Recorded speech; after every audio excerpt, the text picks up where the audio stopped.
Welcome back to a Book a Day podcast. And the book that I've got with me today, it's called 100 Great Indian Poems. As the name suggests, there are 100 poems taken from different Indian languages, some from the past, some present, and the collection is edited by Abhay K. And what I'm going to do in this episode is I'm going to read out some of these poems, some of the ones that I really enjoyed. And all the poems, they have been translated into English, some by the poet himself or herself, some by different translators. So I hope you will enjoy the translations, the English translations that is. So without any delay, let me narrate some of my favorite poems from the collection. The first one it's called A Poem Never Says Anything. It's written by Uttaran Chaudhary and translated from Bengali to English by the poet. Here it goes. A poem never says anything. A poem never says anything. It just opens a door quietly, sleepless and bent, just like my aged father, waiting for me in a lonely winter night. As you can see, really simple and beautiful. Short also. Most of these poems are quite short that way. The other one, which I especially enjoyed, and it comes from Kashmir, written by Lal Ded, one of the mystic poets of Kashmir. It's called Breath, and it's translated from Kashmiri by Ranjit Hoskote. Here it goes. Breath by Lal Ded. I trapped my breath in the bellows of my throat. A lamp blazed up inside, showing me who I really was. I crossed the darkness, holding fast to that lamp, scattering its light seeds around me as I went. Once again, really beautiful. Here it talks about holding on to breath and just seeing yourself as you truly are.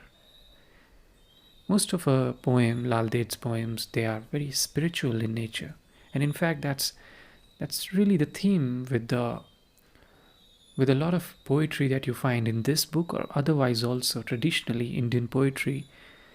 You find those elements of spirituality. Talking of spirituality and poetry, how can we forget the Bhakti period in which poets like Kabir, they wrote some wonderful compositions. And the next poem is by Kabir. It's called Easy Friend, and it's translated from Hindi by Arvind Krishna Mehrotra. So here it goes. Easy Friend by Kabir. Easy friend, what's the big fuss about? Once dead, the body that was stuffed with kilos of sweets is carried out to be burnt, and the head on which a bright turban was tied is rolled by crows in the dust. A man with a stick will poke the cold ashes for your bones. But I am wasting my time, says Kabir. Even death's bludgeon about to crush your head won't wake you up. And that's what these Bhakti poets tried to do. They tried to wake you up from the slumber and witness life as it is, accepting the realities of life and death, and living a more meaningful life connected with the divinity of the universe. Interestingly, we also have a poem from the Bhili language, and it has been translated by Abraham through Tamil, and it was written by an anonymous Bhil mother, so we don't really know who the poet was. It's called I Have Given Birth to a Son. Dear sweet sparrow, deliver this message for me. Tell my father that I have given birth to a son. Tell my mother that I have given birth to a son. Ask my father to give me a new sari. Ask my mother for a multicolor blouse. Tell my brother that I have a son. Ask him to give me a sari too. Tell my uncle that I have given birth to a son. Ask him to bring me a multicolor blouse. It's a really simple one, but tells you about the simplicity of the Bhil culture, and also a lot about a mother's feelings, her emotions, what it means to give birth to a son in that society. Maybe it tells about the burdens of a mother too. And that's really the beauty of this book. You find poems from different regions and languages, and you get some idea about the place they are coming from. Sometimes they might be from a different era, and in that case, you get to understand the history or the culture as it was at that point of time. So it's really, really interesting. There are also some poems which are originally, in fact, written in English, and one of them is called Married Love, written by Srinivas Rayaprol. Let me recite it for you. It's called Married Love. Every evening, I am met at the gate by my wife, her hair in disorder and her dress a mess. From the kitchen and the girls hang on leaves of the gate, while my ancient car rolls in. One carries my bag, the other my lunch basket. The day's work is over and I am home. I have forgotten them all day and now suddenly remember that I must disappoint them again. For my evening is planned for a meaningless excursion to the bars, and the coffee which my wife has served is cold in my mouth, and the tales the children have brought from school are dull on my ears. In spite of my love for them, I must disappoint them again tonight. Interesting poem, right? Tells you about the pains and strange challenges of a modern society where we are. So much of conflict in terms of emotions. And then there are some poems written by the lyricists. One of them is a poem called Moment. It's translated from Urdu by Pavan K. Verma, originally written by the great lyricist Kafi Azmi. And let me narrate it for you. The poem called Moment. Life is the name given to a few moments, and in but one of those fleeting moments, two eyes meet eloquently, looking up from a cup of tea and enter the heart piercingly and say, "Today do not speak. I will be silent too. Let's just sit thus, holding each other's hand, united by this gift of sorrow, bonded by stirring of emotions. Who knows if this very moment, somewhere in distant mountain, the snow at last may start to thaw. And I especially love where poets or writers, they try to capture a moment, or they try to capture a time and describe it, sometimes dilate it, sometimes quicken it, and they just capture the moments. And so it goes in this poem. Really enjoyed it. If you are familiar with the Marathi, you must have heard the name Tukaram. And the next poem, really short one again, is by Tukaram. It's called People, and it's translated from Marathi into English by Anon. So let me narrate it for you. The poem called People by Tukaram. The deception was eating into me, so I started calling my dog God. He thought it was a bit loony at first.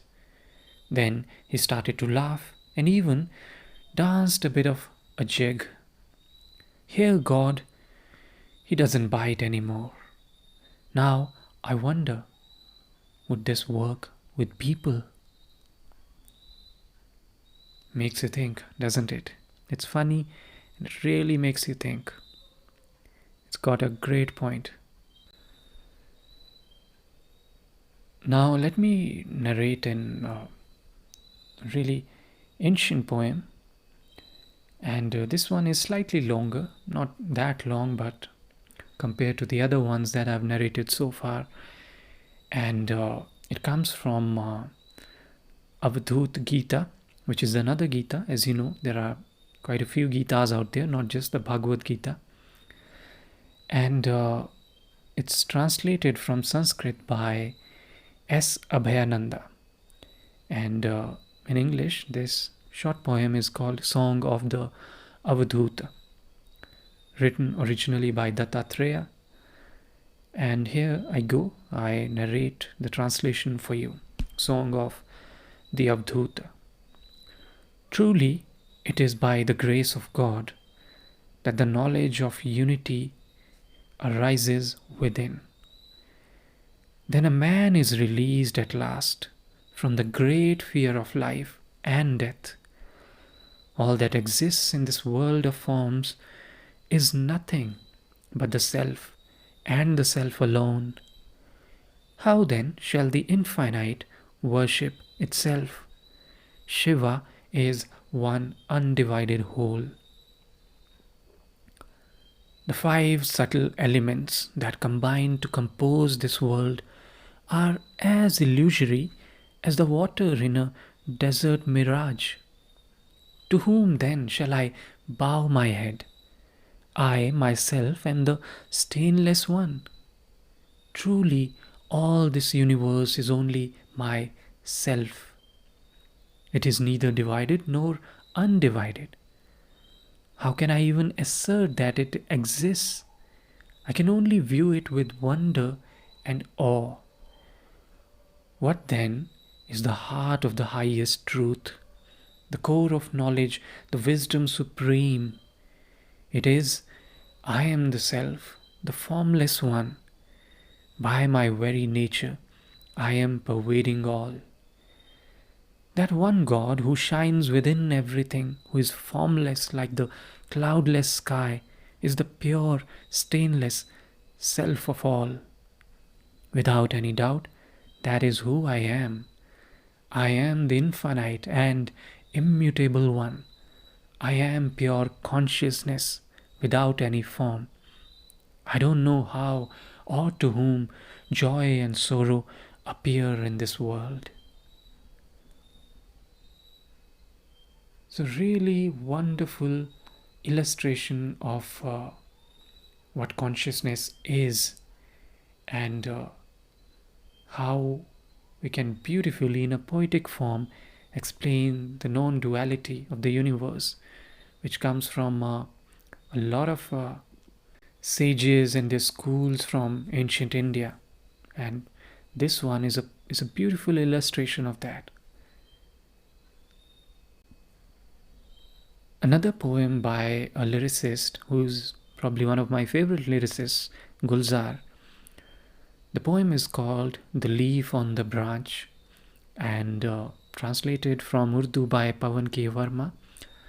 So let me narrate it. The Leaf on the Branch by Gulzar.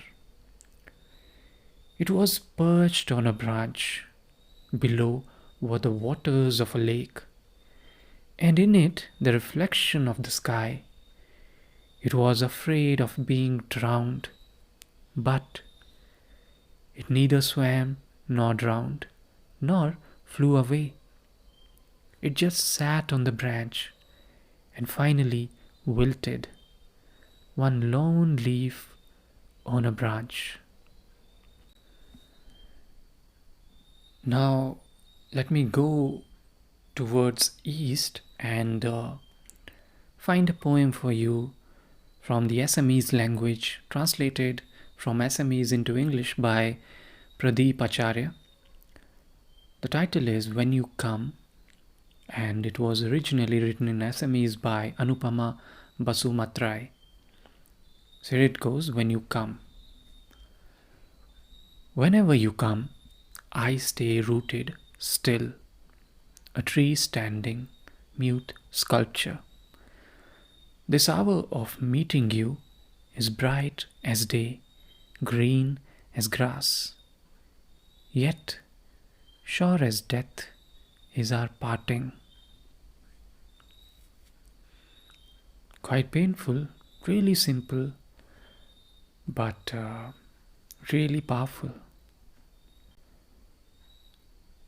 Another one of poems which have a lot of romantic passion in it. It comes from Telugu language, written by Smile, translated into English by Velcheru Narayan Rao. It's called You. And here it goes. You are mine, only when you take off all your clothes for me. When you are dressed, you belong to the world. I'm going to shred this world into pieces one day. So you can see the passion, the beauty, the romance. Quite beautiful. And now the final one. It's also the final poem in the collection. It's by the great Urdu poet Ghalib, and translated into English from Urdu by another great poet, Gulzar. The title is You Would Have Been a Saint. Here it goes. Ah, Ghalib, the magic of your words and your ways with mystics.